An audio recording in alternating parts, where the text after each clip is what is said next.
Mexer, né?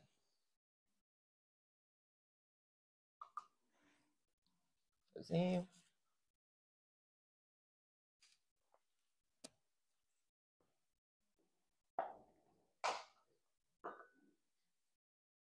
Meus irmãos, vamos hoje. Os irmãos estão bem? Graças a Deus. Já terminamos ali a sala de novos membros e eu termino, às vezes passo um pouquinho, já tenho que descer logo correndo. Tá? Então, perdoe-me aí o horário. Mas não tinha de outra maneira, tá? Meus irmãos, a aula é sobre casamento. E a parte 1 sobre o casamento. Deixa eu até corrigir aqui. Não, deixa assim mesmo. Capítulo 25 sobre o casamento vai ser dividido em pelo menos 2 partes. Embora sejam 3 parágrafos, mas o assunto requer mais tempo do que o necessário nessa manhã. Tá bem? Então, nós vamos ler a confissão de fé no capítulo 25 sobre o casamento. Tá? Vamos lá. Alguém pode ler para nós? Conseguem ler daí? O casamento deve ser entre um homem e uma mulher. Não é lícito ao homem ter mais de uma esposa, nem à mulher ter mais de um marido ao mesmo tempo. Pronto. Aí está. O casamento deve ser entre o homem e a mulher. Não é lícito o homem ter mais de uma esposa, nem a mulher ter mais de um marido ao mesmo tempo. Segundo, o casamento foi ordenado para o auxílio mútuo entre marido e mulher, para a propagação da humanidade por uma sucessão legítima e para a prevenção da impureza. E, em terceiro lugar, o casamento é lícito para todos os tipos de pessoas, desde que possam dar o seu consentimento. No entanto, é dever dos cristãos casarem-se no Senhor. E, portanto, como aqueles que professam a verdadeira religião, não devem se casar com infiéis ou idólatras, nem devem, como aqueles que são piedosos, estar em julgo desigual, casando-se com os que são ímpios em suas vidas ou defendem heresia condenável. E em quarto, não devem se casar pessoas entre os quais existam graus de consanguinidade ou parentesco, ou sejam proibidos na palavra de Deus. As uniões incestuosas jamais poderão ser legítimas por qualquer lei humana ou pelo consentimento das partes, pois não é lícito tais pessoas viverem juntas como marido e mulher. Ok? Pronto. Então aqui um programa da aula. Primeiramente veremos o padrão divino do casamento, os propósitos distintos do casamento. O casamento tem várias razões para existir. E, em terceiro lugar, as partes legítimas do casamento. Quem é que pode se casar? Tá bem? Antes disso, como é nosso hábito, nós veremos aqui considerações iniciais, antes de entrarmos nos assuntos da confissão. E precisa realmente algumas considerações prévias por algumas razões que vocês vão saber aqui. A primeira delas, irmãos, é que a confissão, que nós acabamos de ler, não apresenta uma definição específica de casamento, pois seus signatários originais e seu público estavam distantes das atuais redefinições sobre casamento do século XXI. Por exemplo, poliamor, não é?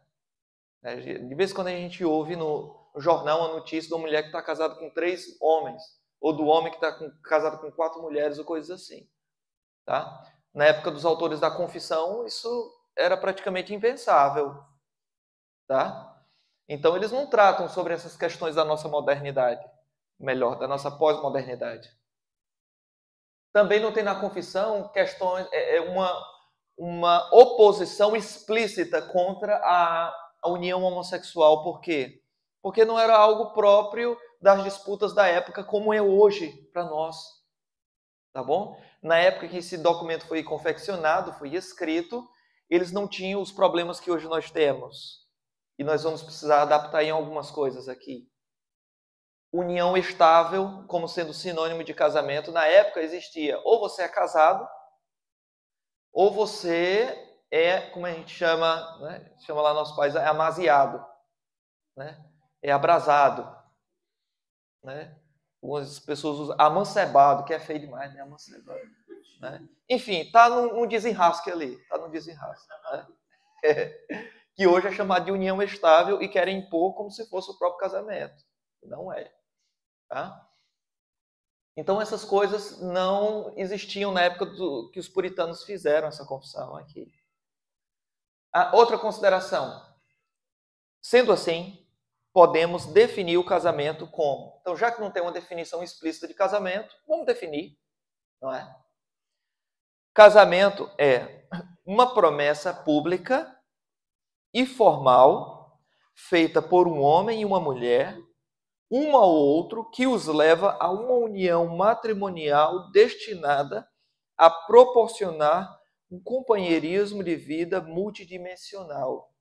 E eu acrescentaria aqui, já está certo, é uma promessa pública e formal. Ok.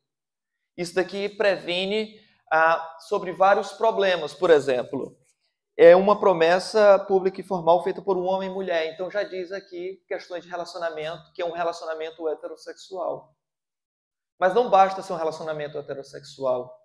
Se essas pessoas consentem em viver juntas, isso ainda não é casamento. Por isso que diz que é uma promessa pública e formal.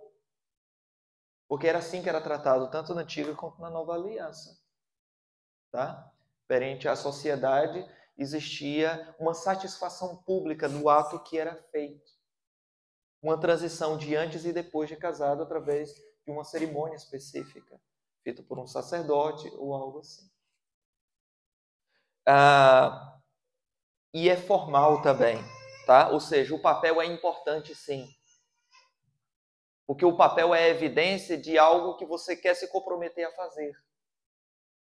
E não está apenas na oralidade, não está apenas na fala.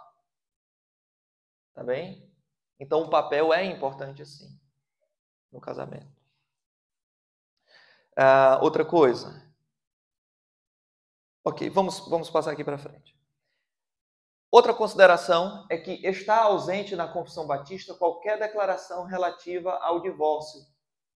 Nós lemos esses 4 parágrafos, a gente não viu a expressão divórcio. Vocês ouviram? Não. Por quê? Esse é um assunto importante também. Olha que coisa. Não está presente na confissão qualquer declaração relacionada ao divórcio. Assim como na declaração de Savoy também não está. Sendo assim, convém estabelecermos aqui também este ensinamento prévio. Então não tem, irmãos, definição de casamento específico na confissão. Nós definimos. Não tem na confissão algo relacionado a questões de divórcio. Nós vamos trazer agora, antes de entrarmos no exame dos parágrafos. Tá bem? A letra está muito pequenina. Tá? Se você sentou atrás, a culpa é sua. Mas vamos lá, irmãos. Eu sempre faço aqui uma comparação tabular, não é? Entre as confissões que estão relacionadas. A Confissão de Fé de Westminster, de onde veio a Confissão de Fé Batista, mas a Confissão de Fé de Westminster também com a Declaração de Fé e Ordem de Savoy, que é de onde a Declaração de Savoy veio da Confissão de Fé de Westminster, bem como a nossa Confissão de 1689. A Declaração de Savoy é muito parecida com a nossa confissão aqui, ó.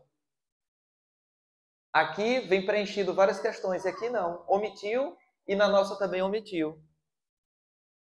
Declaração de Savoy é feita por irmãos congregacionais, não são presbiterianos, são congregacionais. Divórcio. Então nós temos coisas importantes aqui, irmãos. É que o divórcio, a Confissão de Fé de Westminster está dizendo que é lícito quando a parte inocente, que é aquele que sofreu, que é vítima do adultério do cônjuge, tá? Então a vítima do adultério pode, a Confissão de Fé de Westminster está dizendo que pode se divorciar. É lícito. É lícito a parte inocente solicitar um divórcio. Inocente entre aspas, né, irmãos? Que no divórcio não existe um que é totalmente inocente e outro que é totalmente culpado, né? 2 pecadores debaixo do mesmo teto dá um problema grande, né? Agora, é claro que, com base nesse pecado específico, que é o pecado de adultério, claro, vai ter sempre um que adulterou e outro que não.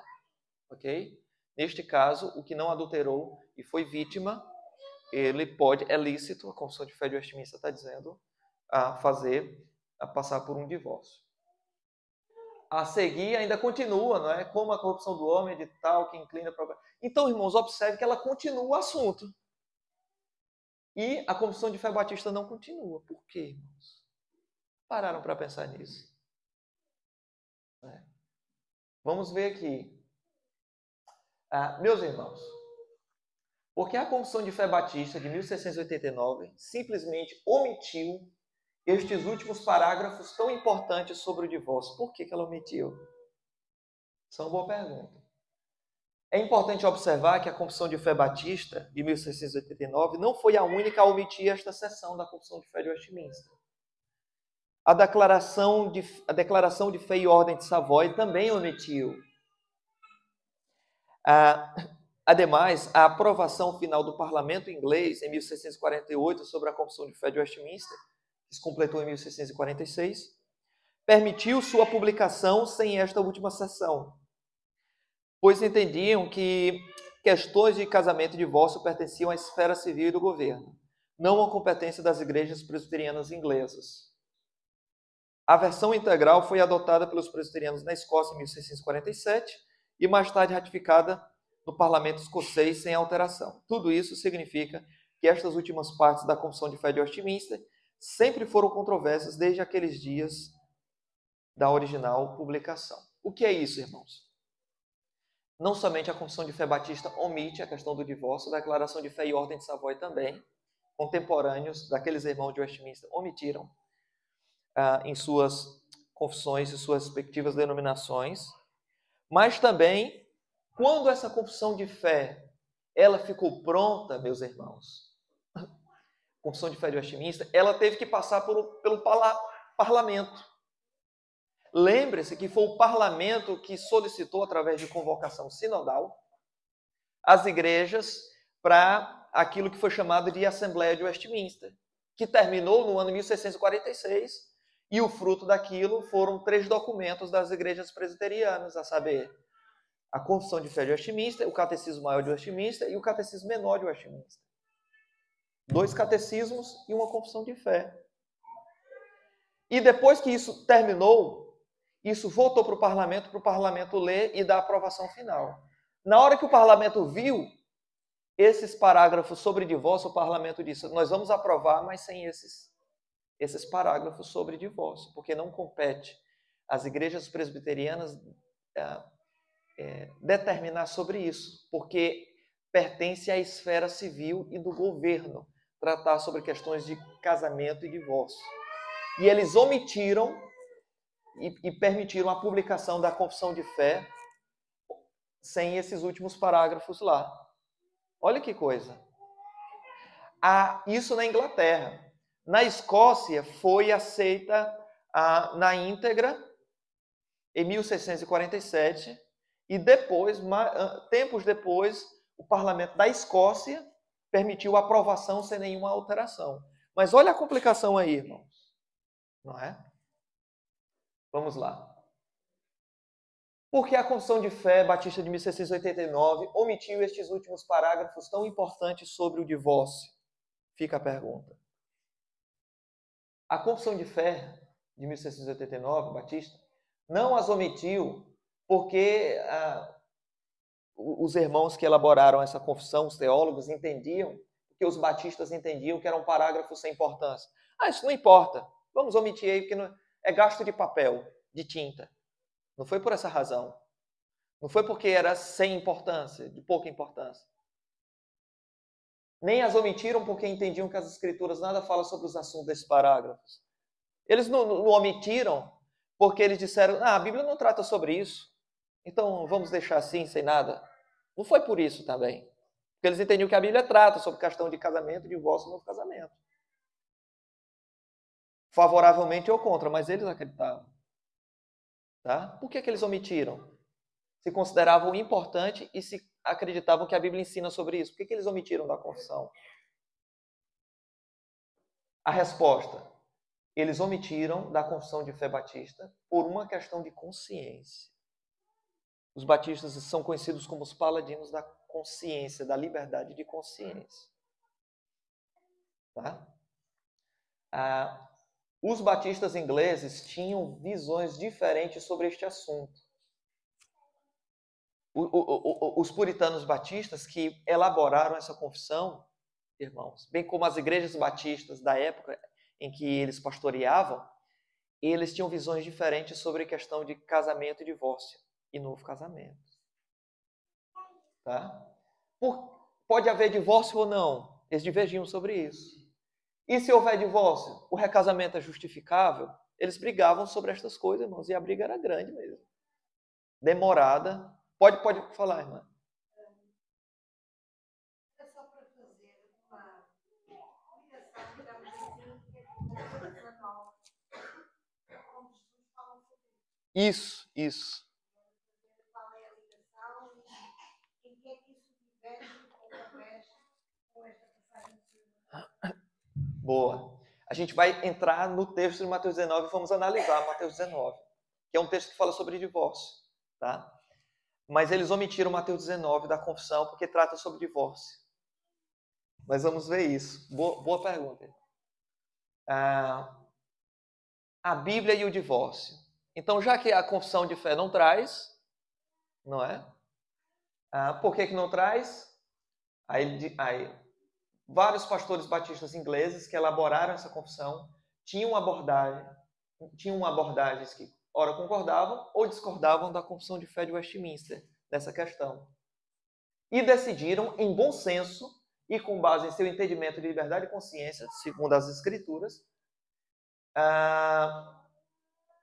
deixar o assunto às decisões de cada pastor batista em suas igrejas locais, em vez de tratar como um assunto a ser subscrito em confissão para todas as igrejas batistas inglesas. Eles disseram o quê? Bom, nós não vamos incluir na confissão de fé como obrigatório a todas as igrejas que adotam a confissão de fé batista de 1689 que estejam obrigadas a cumprir este artigo aí, porque nós sabemos que entre nós, pastores batistas, e nossas igrejas, nós temos opiniões distintas sobre essa questão. E nós não podemos resolver isso através de uma confissão de fé obrigatória para todas as igrejas neste assunto, que é a liberdade de consciência. Então, cada pastor que adota essa confissão de fé vai tratar isso localmente em sua própria igreja. Olha que interessante. As igrejas presbiterianas que fizeram aquilo em 1646 estabeleceram uma regra para todas as igrejas presbiterianas, independente do que a igreja local diria. Mas os batistas são congregacionais, eles entendem que assuntos teológicos, inclusive, são decididos localmente, na própria igreja. Tá? Agora, já vimos por que não inclui. Mas o que a Bíblia diz sobre divórcio, irmãos? Casamento e divórcio. Já vimos definição de casamento. E agora, quando o casamento acaba? Se é que acaba. Né? O que é o divórcio? Irmãos, o ensino bíblico sobre o divórcio e novo casamento pode ser resumido em torno de 3 questões. Então vamos subdividir aqui. Primeiramente, a atitude divina em relação ao divórcio. O que Deus pensa sobre o divórcio. Em segundo lugar, a natureza essencial do divórcio. O que é o divórcio? O que caracteriza um divórcio? E em último lugar, os fundamentos adequados para o divórcio. Tá bem? Então, eu vou trabalhar aqui com os irmãos dentro da perspectiva de que o divórcio, primeiramente, é algo que Deus odeia, de acordo com Malaquias capítulo 2. O Senhor diz, eu odeio o repúdio, tá? Odeio o divórcio. Então, se Deus odeia, devemos odiar também. Não é o plano original de Deus que o divórcio existisse. Mas, como Jesus diz, por causa da natureza do homem, Moisés entregou carta de repúdio. Moisés, inspirado por Deus, colocou na lei de Deus o divórcio, por causa da dureza do coração do ser humano. Não de quem cometeu o adultério, é de quem não consegue perdoar o adultério. É a dureza de coração da vítima que não consegue perdoar. Nós vamos trabalhar aqui dentro da perspectiva de que, embora não seja o ideal, em casos muito específicos e excepcionais, a Bíblia permite o divórcio. E eu diria em um caso específico. Na verdade, 2 casos. Adultério e abandono. Vou trabalhar dentro dessa linha convosco, vou argumentar biblicamente convosco, tá? Deixa eu ver aqui o horário. E depois nós vamos ver os fundamentos adequados em que isto se aplica. Ok? Vamos lá. A atitude divina em relação ao divórcio. A atitude divina em relação ao divórcio pode ser resumida em duas afirmações. Como a negação do casamento que Deus ordenou como uma bênção na criação, e que Deus odeia o divórcio porque ele sempre resulta do pecado. Então, irmãos, quando Deus cria o homem e a mulher, Deus dá vários mandamentos em Gênesis capítulo 2, e nenhum deles inclui o divórcio. Tá? Então, o divórcio só existe porque o pecado passou a existir na raça humana. Então, o divórcio está relacionado sempre ao pecado. E, por isso, Deus odeia o divórcio, porque o divórcio sempre resulta de pecado. Porém, como uma necessidade em um mundo caído sob a maldição, Deus o permite porque nem sempre é pecado se divorciar ou ser divorciado. Tá? Deus ordenou o divórcio a certas pessoas. Irmãos, o divórcio em casos excepcionais não é pecado porque Deus colocou na sua lei que deveria existir divórcio em casos excepcionais. Se não, vejamos, na lei de Deus, em Deuteronômio 24, versículo 1 a 4. Abra aí comigo e acompanhe. Minha Bíblia.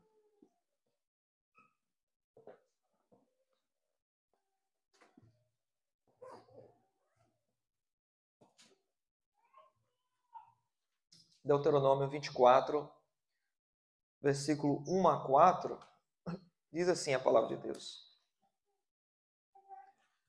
Quando um homem tomar uma mulher e se casar com ela, então será que, se não achar graça aos seus olhos, por nela achar coisa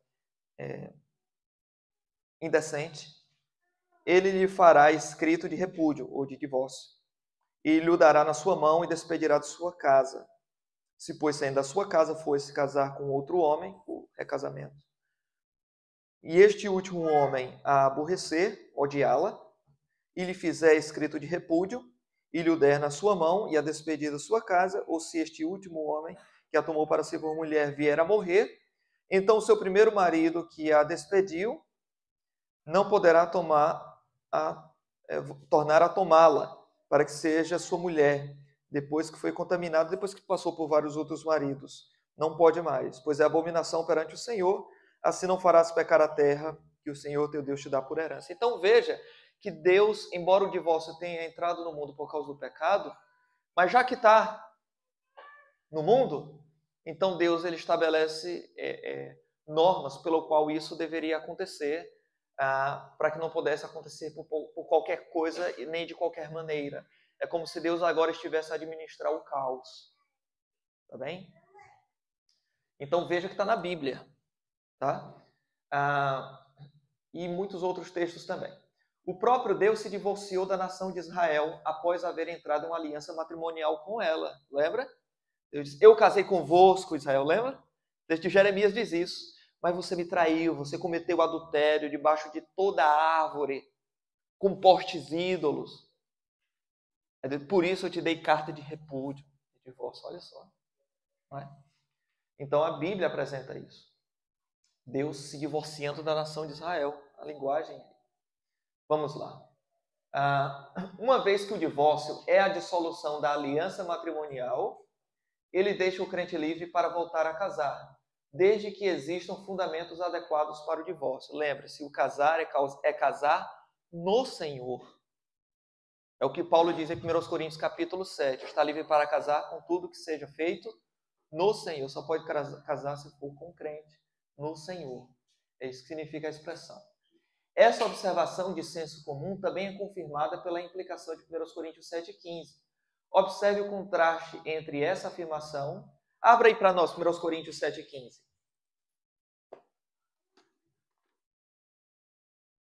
Primeiro aos Coríntios 7,15.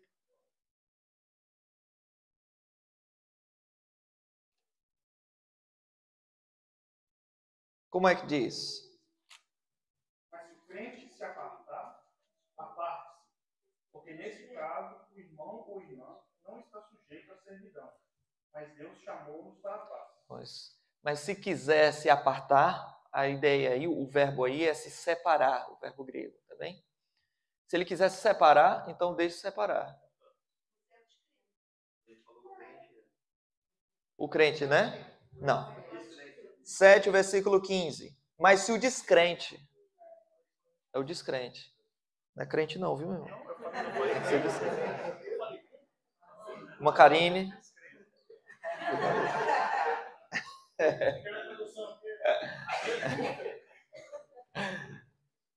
Então, esse texto fala de alguém se apartando, se separando. Paulo diz, se ele quer, deixe separar. Tá? Claro, depois de muita insistência para que o casamento seja restaurado, para que haja reconciliação. Não é fazer da vida do outro inferno para que ele possa separar, não. Vai tarde. Não é assim. Não é? É depois de muito insistir para que o casamento seja restaurado, reconciliação e tudo isso. Se a pessoa está endurecida e quer ir embora mesmo, não tem mais nada o que fazer. Só Deus muda os corações e esse coração não foi mudado e Deus sabe o porquê. Não é? Observe o contraste entre essa afirmação e a proibição do casamento nos versículos 10 e 11. O versículo 10 diz assim: Todavia aos casados mando não eu, mas o Senhor, que a mulher não se aparte do marido. Então a ideia é de separação mesmo.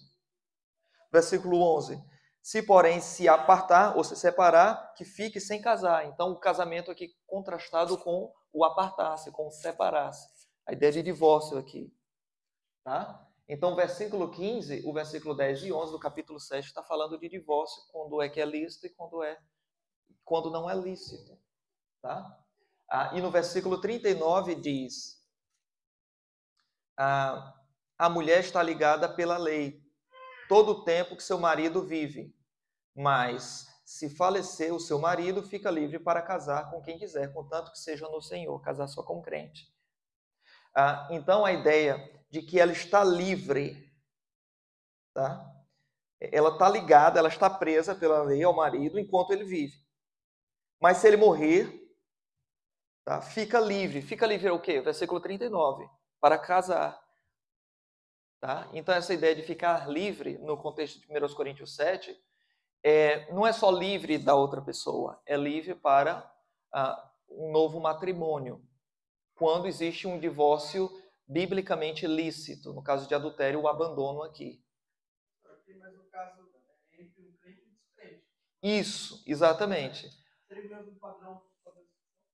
Seria o mesmo padrão para dois cristãos, aí já entra no mérito de Mateus capítulo 19 e Mateus capítulo 5, 32 e as cláusulas de exceção, que não teremos tempo para tratar hoje. Tá? Mas o fato é que no capítulo 7, no versículo 15, tá? Diz que se o descrente se apartar, aparte-se, porque neste caso o irmão ou a irmã não está sujeito à escravidão ou à servidão, ou a estar ligada a ele. Ou seja, se não está sujeito à escravidão, então é livre. Mas livre para quê?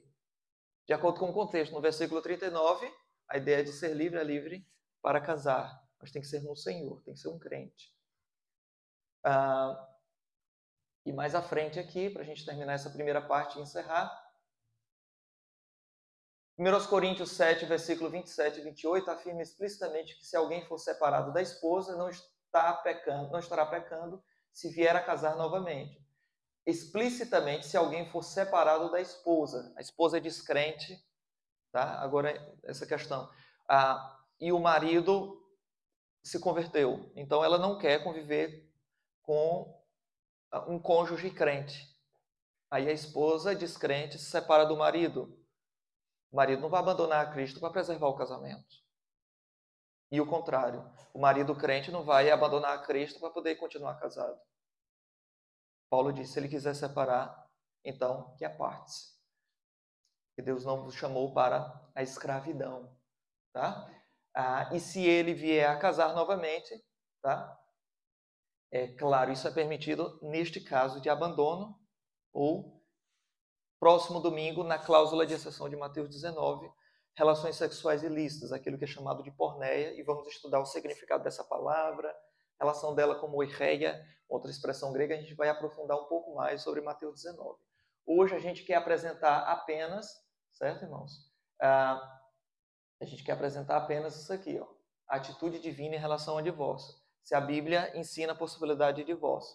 E nós estamos vendo aqui, sim, tanto no Antigo como no Novo Testamento. Tá? Os fundamentos apropriados para o divórcio. Não dará tempo de tratarmos hoje. Quais são os casos? Casos de abandono.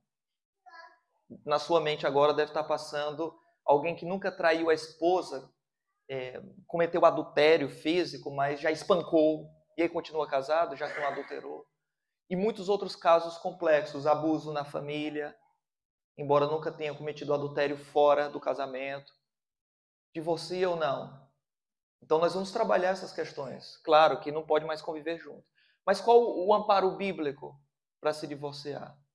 Nestes casos que a Bíblia não trata. Certo? Que existem hoje, mas que não eram tão comuns na época de Paulo, que ele não trata aí.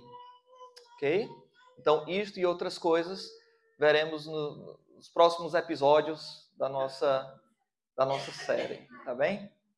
É isso, meus irmãos. Tá? Então, encerramos aqui. Não vai dar tempo de tratar de tudo. E vamos ter uma pausa para o nosso cafezinho, beber uma água e a casa de banho. E já voltamos para o culto ao Senhor.